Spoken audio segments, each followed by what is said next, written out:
What's up, guys? I'm LQ. This is the LQ Review. Thank you so much for joining me here at my YouTube channel. This is where I talk about all the geeky, nerdy stuff that I love to talk about. Movies and video games and comic books and TV shows. If it's nerdy, if it's geeky, I love to talk about it here. Right now, I'm going to give you guys my review on the new Netflix original movie Eurovision Song Contest, The Story of Fire Saga. Super long title. Like when they first announced this and they released that little music video, Volcano Man, the Volcano Man music video, I honestly thought that it was like a gag or like a stupid concert that Will Ferrell was going to put on with Rachel McAdams. And then I realized, no, this is a movie. This is a movie with one of the longest, strangest titles ever in the history of movie titles. And then I finally got to watch it. I watched it yesterday. And okay, let's say this. It's not a good movie. It's not a good movie. I have a lot of Will Ferrell movies. Here's the strange thing about Will Ferrell movies. I've seen a lot of them where the first time I saw it, I didn't like it. I didn't think it was funny. But the second time I watched it, I liked it more. And then as I watch it more and more, I find it funnier and funnier. Like, what are some examples? Blades of Glory. First time I watched Blades of Glory, I thought it was one of the stupidest one of the stupidest movies I've ever seen. The more I've seen Blades of Glory, the more I really like that movie. I think it's hilarious.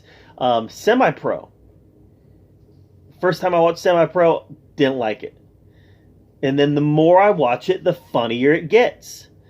And now I really like it. I really enjoy Semi-Pro. Holmes and Watson. Holmes and Watson, I remember seeing it in the theaters thinking they finally did it. They made a really bad Will Ferrell movie. Not just like bad, but it was still funny. This was really bad. And then I was over at my brother-in-law's house and he rented it. And I was like, sure, I'll watch it again. And I laughed. So there's this weird thing with Will Ferrell movies where the more I watch it, the funnier it is. Do any of you have that with Will Ferrell or any other comic actor where the first time you watch the movie, maybe you don't like it, but then you like it more and more the more you watch it? That's definitely the case for me with a lot of Will Ferrell movies. Some of them were instant classics. Talladega Nights, instant classic. Old School, instant classic. Step Brothers, instant classic. Step Brothers, I think, is one of the top 5 funniest movies of all time. But some of them, it took time.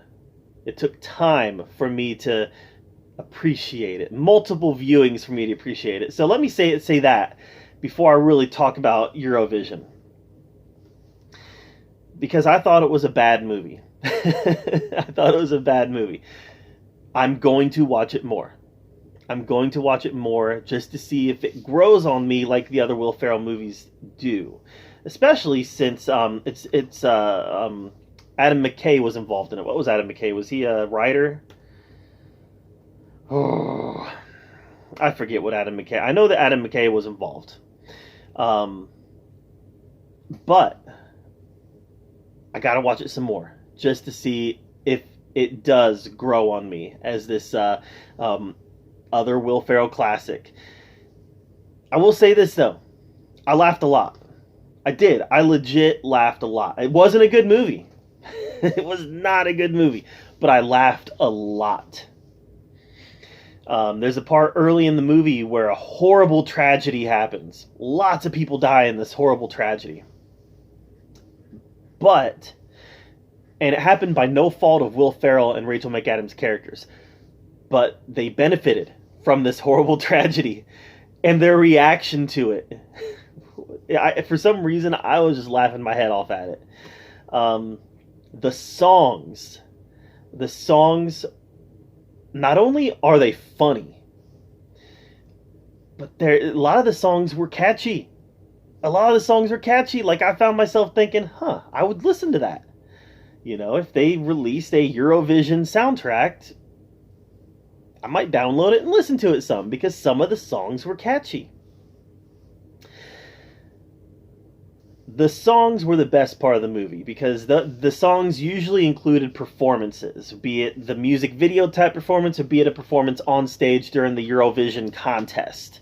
Um, and it was during these performances that I found that the movie was really running on all cylinders, that it was really just engaging during the performances and during Will Ferrell and Rachel McAdams' interactions with each other during these performances.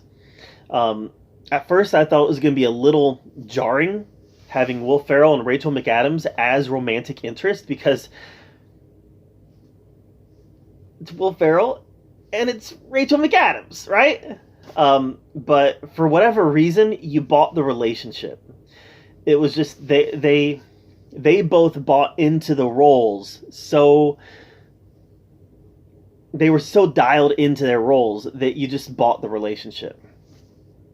Let's see, there was some interesting supporting characters in this movie. Demi Lovato was in this movie, but the supporting character that really stands out was Pierce Brosnan. Pierce Brosnan played Will Ferrell's dad. And Pierce Brosnan definitely stood out as a supporting character who he has the traditional dad arc, right? First he doesn't approve, and then throughout the course of the movie you see approval start to happen. So, listen, I'm not going to really talk a lot about the plot and a lot about what happens during this movie because that's not important. It's not good. It's bad. It's a bad movie. But what is good is the songs, the performances brought out by Will Ferrell, Rachel McAdams, the chemistry between the two, and what Pierce Brosnan brought to the table as Will Ferrell's dad. All that was really good, and the laughs were there. So I will be watching this a few more times just to see if there's actually something there. Or maybe it will be just a legitimately bad movie. We'll see. Right now, I'm going to give Eurovision, the story of Fire Saga, I'm going to give it a C-. I'm going to give it a C-. I could have gone D+. Honestly, I could have gone D+. But I'm going to give it the benefit of the doubt right now. And who knows, maybe if I watch it 2-3 more times, I'm going to have to do an update here. Where I'm going to have to say, hey, guess what? It is now, boom, here. Because who knows? Because that's the way that I do with Will Ferrell movies, for whatever reason. But right now it's a C-. Listen, the songs were good. There was funny stuff in it, but it just wasn't a good movie. So, Iceland, the band Fire Saga representing Iceland. It was a good run for Will Ferrell and Rachel McAdams, but it just wasn't necessarily a good run as a Netflix movie. But we'll see. We'll see how it plays out. But C-, what did you think of Eurovision, the story of Fire Saga? Let me know in the comments down below. I'd love to hear your take on it. Maybe you think I was too harsh on it. Maybe you think it was hilarious. Maybe you think it was worse than I thought it was. Let me know. And make sure you subscribe to my channel. And as always, thank you so much for being here at BLQ Review, where we talk about all of the geeky, nerdy stuff we love to talk about. And until next time, we'll see you later.